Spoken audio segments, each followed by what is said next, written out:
नमस्कार. आपण पाहत आहात आपला भारत न्यूज.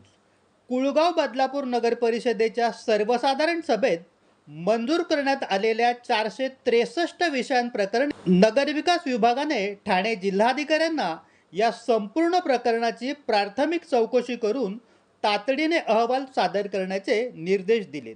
13 जुलै 2026 रोजी महाराष्ट्र शासनाच्या नगरविकास विभागाने ठाणे जिल्हाधिकाऱ्यांना या संदर्भात अधिकृत पत्र पाठवले. या पत्रानुसार माजी नगराध्यक्ष वामन म्हात्रे यांनी 25 जून 2026 रोजी उपमुख्यमंत्र्यांकडे लेखी तक्रार केली होती. या तक्रारीची दखल घेत उपमुख्यमंत्र्यांनी तात्काळ तपास करून प्रस्ताव सादर करण्याचे निर्देश दिल्याचे पत्रात नमूद करण्यात आले. तक्रारीनुसार 18 जून 2026 रोजी झालेल्या सर्वसाधारण सभेत विकास कामांसाठी अर्थसंकल्पात सुमारे 38,50,00,000 रुपयाची तरतूद असताना तब्बल 187 कोटी रुपयांच्या कामाला मंजुरी देण्यात आली. यामुळे सुमारे 148,50,00,000 रुपयांची आर्थिक तफावत निर्माण झाल्याचा दावा करण्यात आला. तसेच नगर परिषदेवर आधीच 180 कोटी रुपयांपेक्षा अधिक आर्थिक दायित्व असल्याचा आरोपही करण्यात आलाय.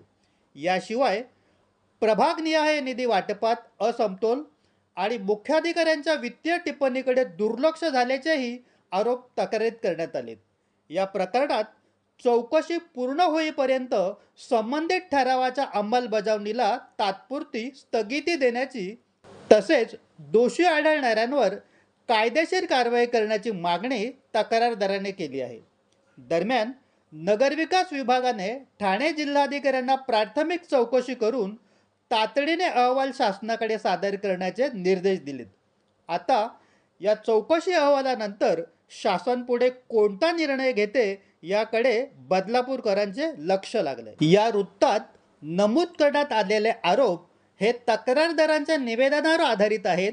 या प्रकरणी महाराष्ट्र शासनाने प्राथमिक चौकशीचे आदेश दिले असून चौकशीचा अंतिम अहवाल अद्याप प्राप्त झालेला नाही. भारताचा बुलंद आवाज, आपला भारत न्यूज, सत्याचा ध्यास, जनतेचा विश्वास.